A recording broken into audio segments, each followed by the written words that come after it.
Hi, this is Kim Loraine. I'm here for Audio Loves, doing a Q&A. And if you haven't ever read my books before or listened to them, I have two different series. There's a contemporary series called the Golden Beach series. It's all about typical normal people set in Virginia. And those are like steamy contemporary. The heroes are, a lot of them are firefighters. And I think there's a rock star in there. There's a sexy British guy.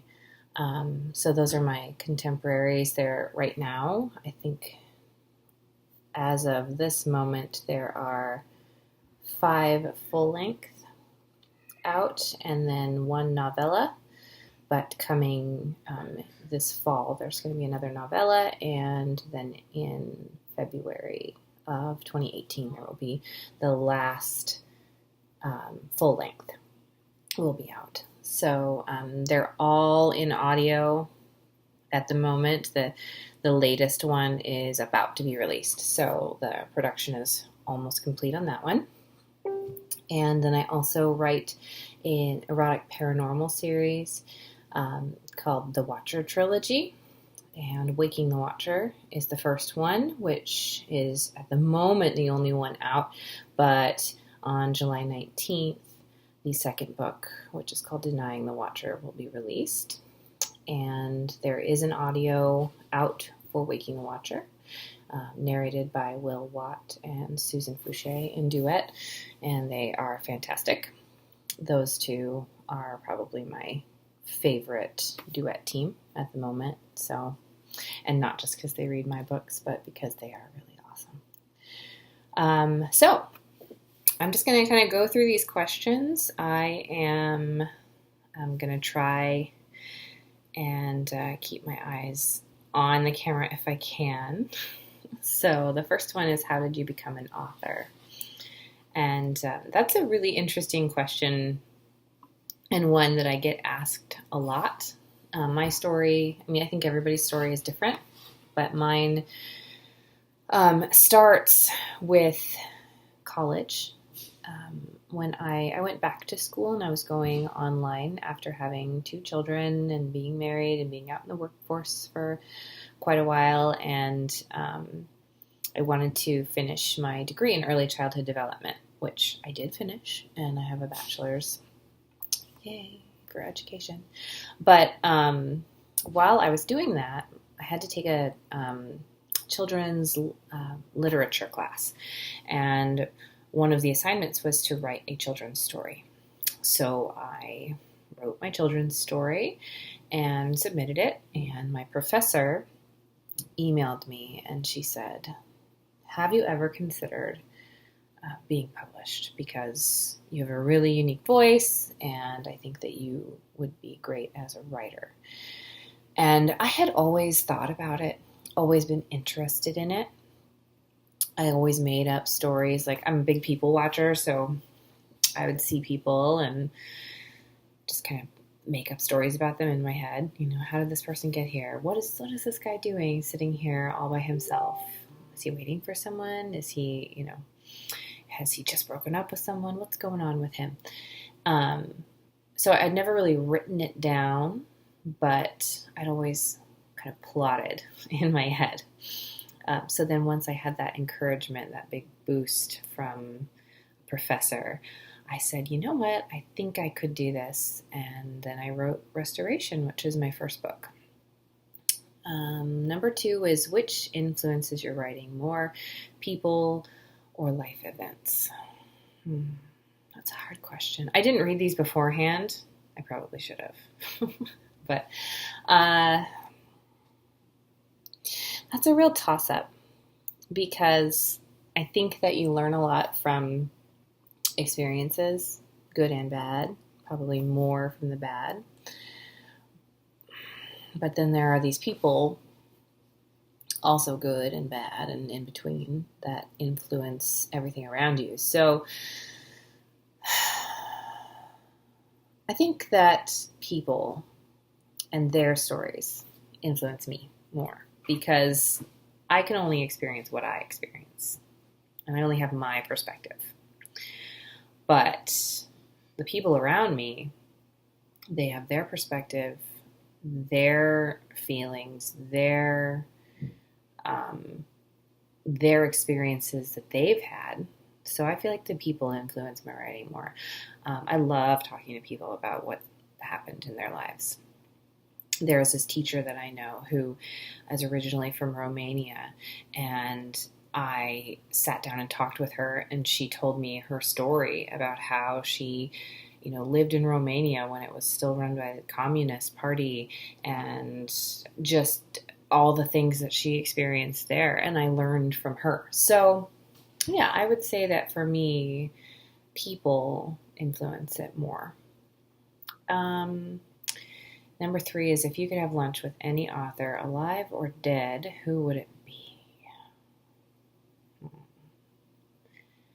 Well, I kind of think I would want to have lunch with Pepper Winters, because I have heard that this woman is the sweetest woman in the world, and the stuff she writes, again, it comes into that wondering about where she gets those influences for these amazing stories that are dark and twisty and captivating. So I think, I'd like to have lunch with Pepper Winters. So Pepper, if you ever are in the Seattle area, look me up. Let's have lunch. I want to pick your brain. Number 4, if you could take a writing vacation, where would it be, and who would you take? So for me, a writing vacation, so like going somewhere to write, I would take Sarah Robinson, and we would probably go like to a cabin somewhere where there's beautiful views and it's quiet, and we can have lots of wine, and we can both write. That's what I would do. Because if I took my husband, I'd be way too distracted, because if we didn't have our kids with us, we would actually be, able to just be adults. So yeah, I would take Sarah, and we would go do that. Or I would take Jen Langston, who is one of my critique partner, who's been my critique partner for a long time, and she's one of my other really good friends. And we would go to Vegas, because I feel like there are a lot of stories that can be told in Vegas. So, yeah. So those are the 2 people that I would take, in the different places I would go. Number 5, how and where do you find inspiration for your books? I find inspiration all over the place, little experiences here and there. For my contemporaries, that's a little bit easier, just in daily life. For the second book in my contemporary series, this book was called Renovation. The sort of moment that the couple meets was inspired when I was watching my son's swimming lessons. And in that book, the main character, she's swimming laps, and she's really distracted with her, stuff going on in her life, and she miscounts her strokes, miscounts the flags above her head while she's doing the backstroke, and she crashes into the side of the pool, and the hero happens to be swimming next to her, and he is a firefighter, EMT, and so he saves her. So that was inspired by watching swim lessons, and while I was there, this was on a military base in Japan while we were living there, and while I was there, the Marines were there, and they were doing lap drills, so there were lots of them, and they were swimming a lot, and I just thought, well, I see a story there, so this gave me an excuse to ogle, maybe. So, okay. So that's where I find most of my inspiration, is kind of everyday things. Like I said, I'm a people watcher, so I tend to make up stories in my head. And now that I have a place to do it, I actually use those. Let's see. And then for like the paranormal, that's hard. So with paranormal, it's more like the Watcher books have a lot of Old Testament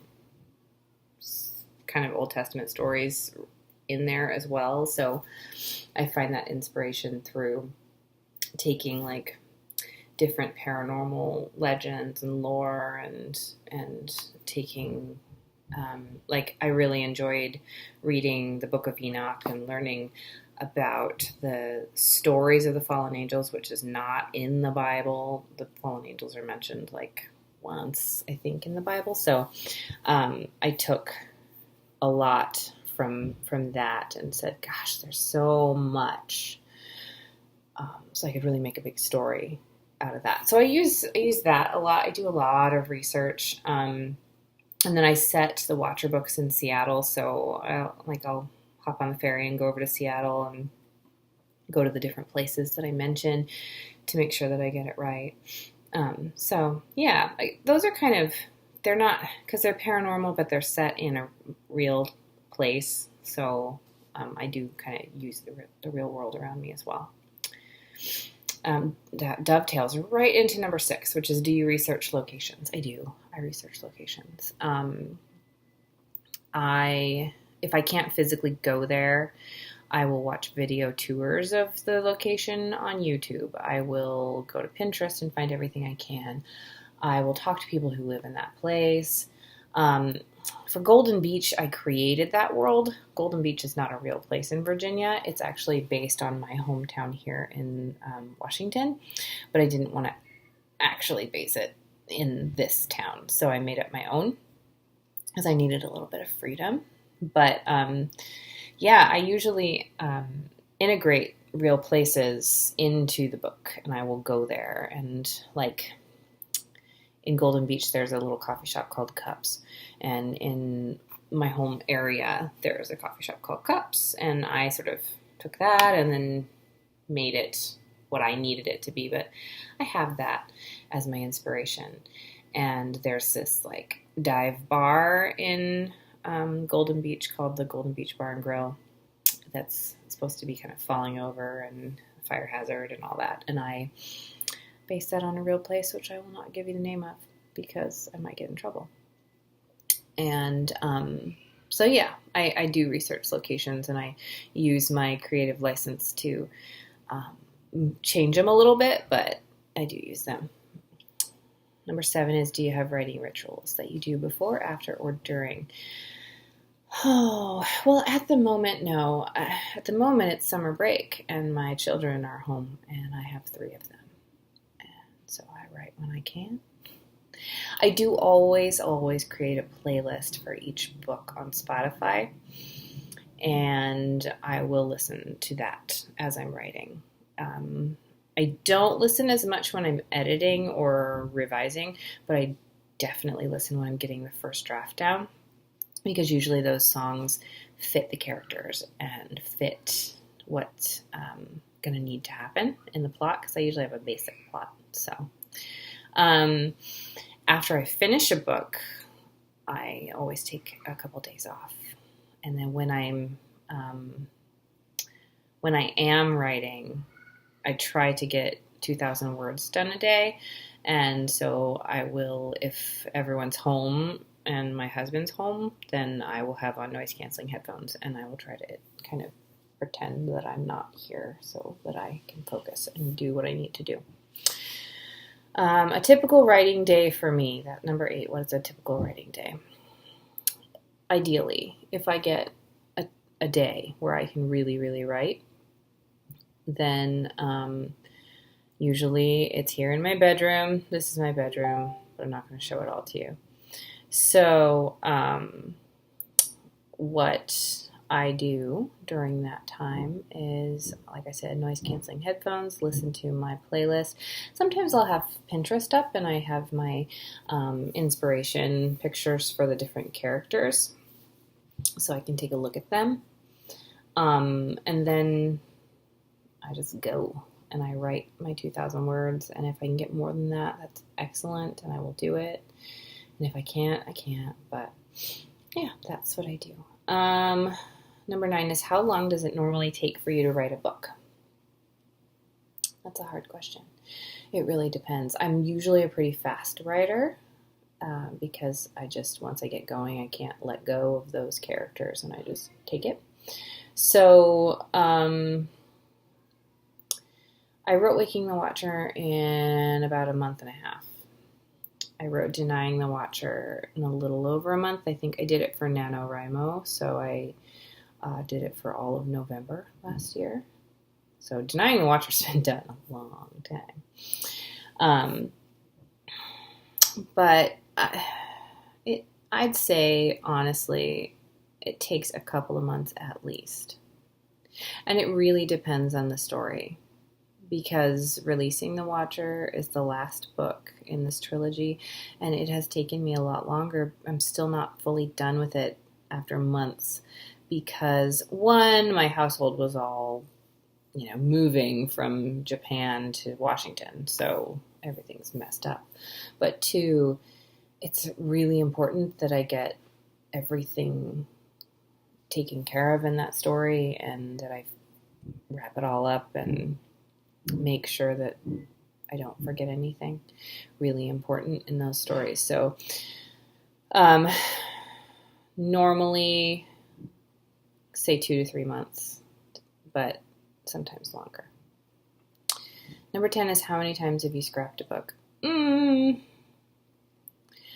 I right now have 3 manuscripts that are not done, that have been just kind of started. I don't plan to scrap them. I don't like to get rid of things. So even if that means that I combine things, I've never thrown anything away yet.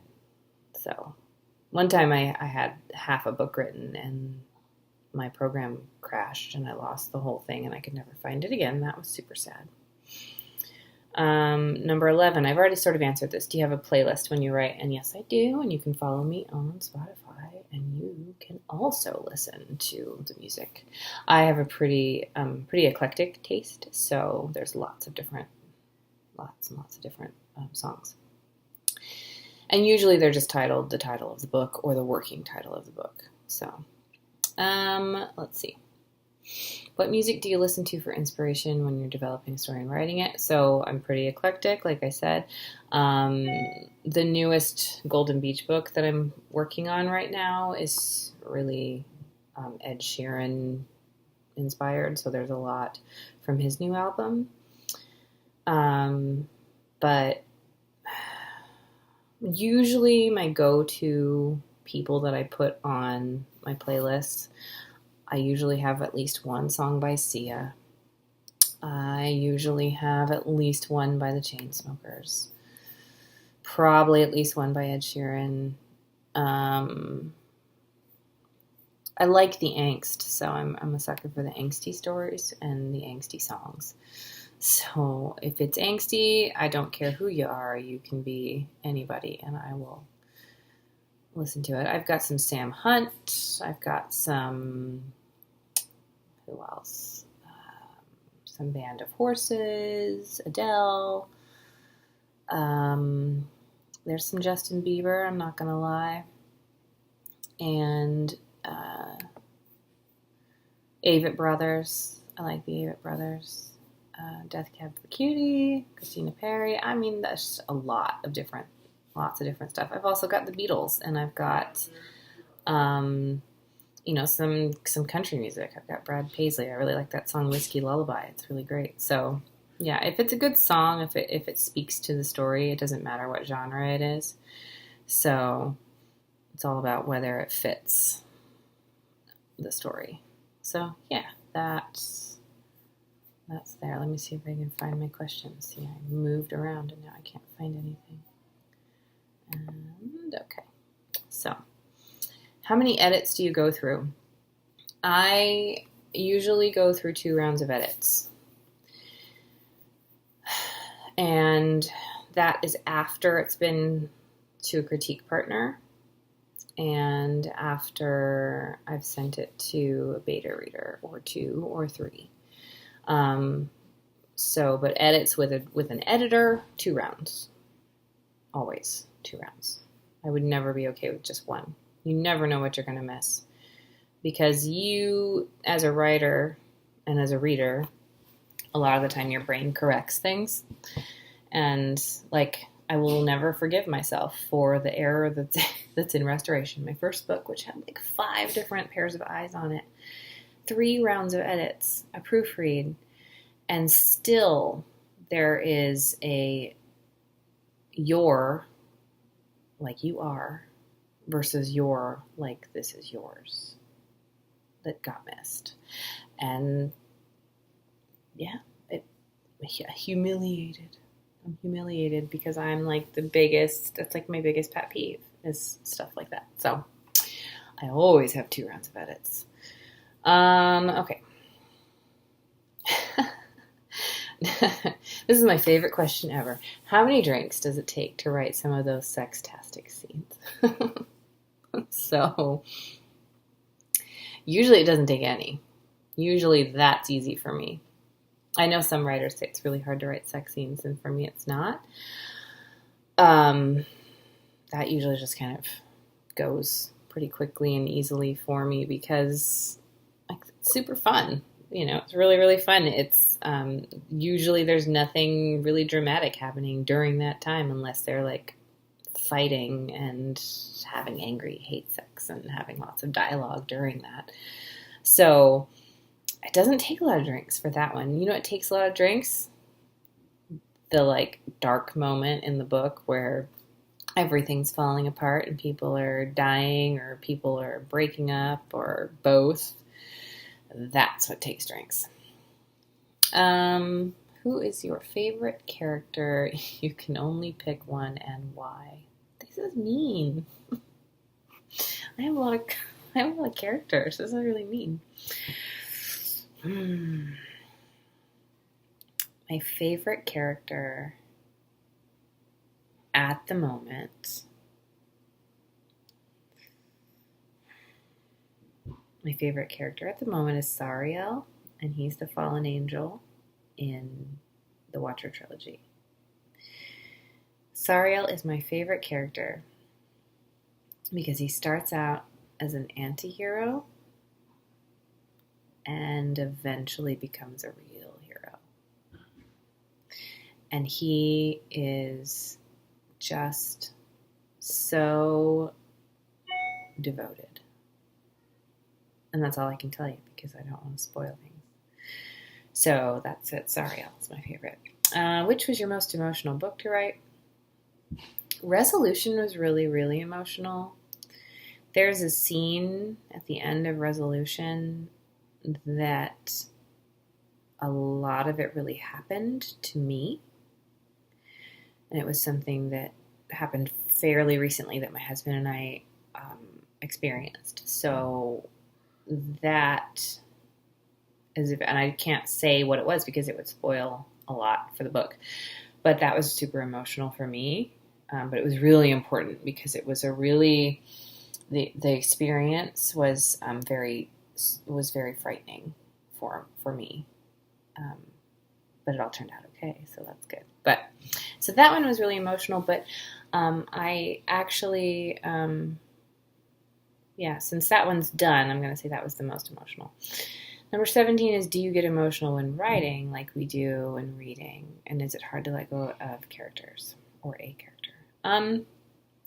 I do. I don't usually like cry, but I did cry as I was writing a particular scene in the last Watcher book, the final one. I did cry, and I've never cried when I've written a book, but I did cry when I did that. It is hard to let go. I wasn't going to put Galen from Waking the Watcher in any of the other Watcher books. I was going to let him go and let him be off doing his Galen thing, but I couldn't. He's there. I still revisit my older Golden Beach characters, and occasionally in my reader group I will post little short stories about them because I can't let go of them. So it is hard. It's hard to let go. And then there's the characters that you kill off and you are sad that they're gone. And you think, oh, I wonder what his story would have been, or I wonder what she would have done. So, what book was the most fun to write? Waking the Watcher was so much fun. It was so much fun. And maybe that's why I wrote it so fast. But it was like, I had these heavy contemporaries that I loved. And then I had this like naughty romp. So that was really fun. And that's why I decided I needed to keep telling these stories, because I really enjoyed it.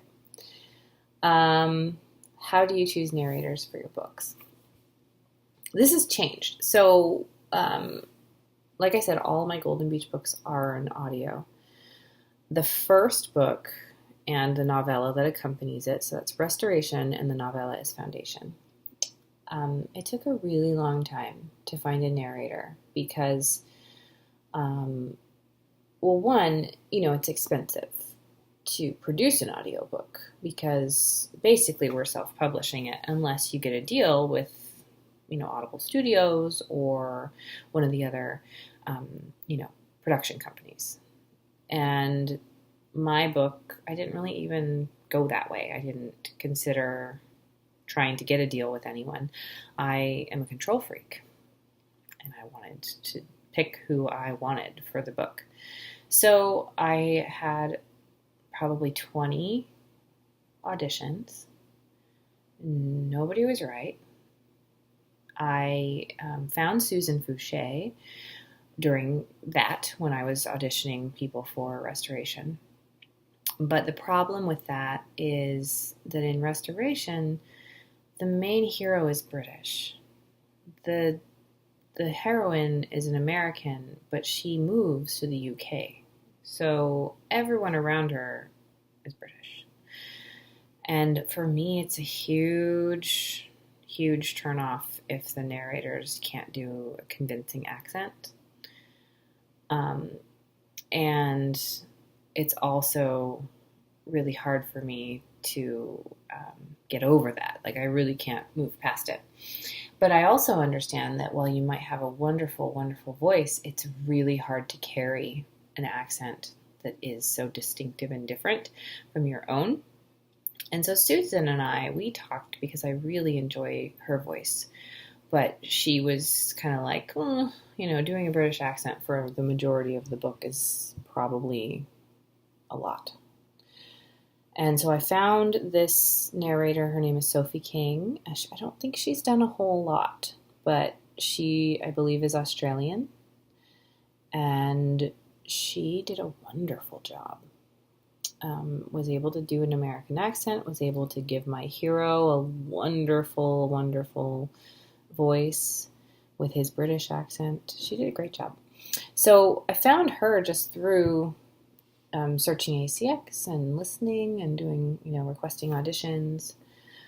But so Susan, who has done all my other ones, I found her, for that. And once I had books set in America, I told her immediately, I want you for these. So I've used Susan for all my other ones. And then with adding Will, that was just, I listen all the time. And I heard him first on That One Moment by Amy Dawes, and loved the duet narration. Loved it so much, because that for me has been what is missing with audio, because I love dual POV, but if the guy can't do a feminine voice, I don't love it as much. But I absolutely am crazy about listening to duet, because you never have that problem. You never fall out of character because you've got both happening all the time. And so I was listening to that, and I loved Will's voice, and I loved the performance that he gave, because he tends to really pull you in, and so does Susan. They both have this wonderful way of connecting with the characters and making them really believable. And it's kind of the next step towards seeing it on screen, is hearing it performed. And they're really, really acting it, not just reading. And so for me, that was a huge, huge thing to hear him. And I remember telling my critique partner, oh my God, you need to listen to this. It's amazing. So she did. And then I had to listen to more. And so I searched on Audible and found the Indebted series by Pepper Winters. And from there, I was like, this guy is awesome. You know, I need to have a book that he can narrate. So I approached him, but my characters are American. So I approached him, and he's got this lovely British accent, and he's just, you know, all smooth and wonderful. And I was like, hey, do you think you could do an American accent? And he was like, well, yeah, I think I can. You know, so I sent over an audition script for him, and he was fantastic. And he narrated, so he and Susan narrated Redemption, which is the 4th book in my Golden Beach series. And he did my, you know, my American firefighter so wonderfully. And, you know, it's all angsty and great. So yeah, I chose them because those are people that I've listened to and I loved. You know, because I'm in control of that, I can do that. I can choose who I want, and I will hire them based on that. I'm just thankful that they wanted to read my books. So, let's see. What do you do to celebrate after you finish a book and or a series? Usually after I finish a book, I take a couple days off. I don't necessarily celebrate because I always feel like there's work to do. I will tend to celebrate my release day by getting super stressed out. I get super stressed out. But usually, you know, I'll have like a nice big glass of wine, spend some time with my family. I did, for Restoration, when it first came out, we all went to Tokyo Disneyland because we were living in Japan at the time. So we went to Tokyo Disney, and that was really fun. And I think we did that again for the next book. I think for Renovation, we went to Tokyo Disney. It's not as easy to pop over to Disneyland now because we're much more than an hour and a half away. So, yeah. So I just kind of try to take a couple days off, and then I start thinking about the next one. Do you listen to audios? And if you do, which are your favorite books? Yes, I do. Okay, so I've already said Indebted. Just fantastic performance. I also really liked the performance of Jacob Morgan in Pepper Winters' Monsters in the Dark series. I listened to Tears of Tess, and I liked it, but I really enjoyed his performance in the next one, which I think is quintessentially Q. Loved that. And I don't remember the female narrator's name, but I did like her. Favorites. This, I could go on and on. I love Outlander. I've listened to quite a few of those. Davina Porter is really great. The Wasted Words by Stacey Hart. I really liked that one. I thought it was fun, kind of light, but the duet narration's really great. Renee Mason, her the Good Doctor series, I think is what it's called, Curing Dr. Vincent. Those are narrated by Noah Michael Levine and Aaron DeWard, and they do duet, and it's super intense and very well done. But, you know, I'm always listening, so I get, like, I forget the ones that I really, really love. I loved On Dublin Street. I thought that was really great with Samantha Young. I think it was narrated by Paula Costello. And, there's just so many. It's really hard for me to choose. But I did love Him by Serena Bowen and Elle Kennedy, which is a male-male romance. The narration was really great. And I think that one was Jacob Morgan and Teddy Hamilton. They did a really good job. So, Yeah, but I'm always listening, always want duet. So if you ever hear of a good duet, please send it my way. So yeah, those are some of my favorites. I did just finish Vicious by L.J. Shen. I really loved that one. That was really good.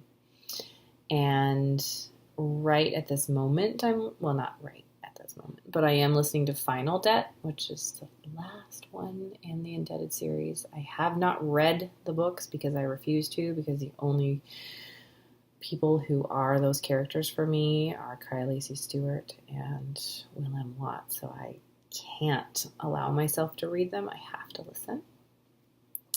And then, I also really, really enjoyed the majority of the books in Kristen Ashley's Fantasyland series. Corinne Michaels recommended those, and I loved them. I think there was one that I didn't love, but I liked the rest of them. So that is the list of questions. I am sorry that I am kind of rambly, but if you get me talking about audio and my favorite narrators, that's what's going to happen. I kind of pimp out the audio to all my friends and have converted quite a few of them. So, yeah. Thank you so much. Denying the Watcher, like I said, it comes out on the 19th of July. And I think we're going to post some links maybe. Feel free to stop by my Facebook group. It's called Kim Loraine's Books, and we'd love to have you. So thanks so much. This was fun.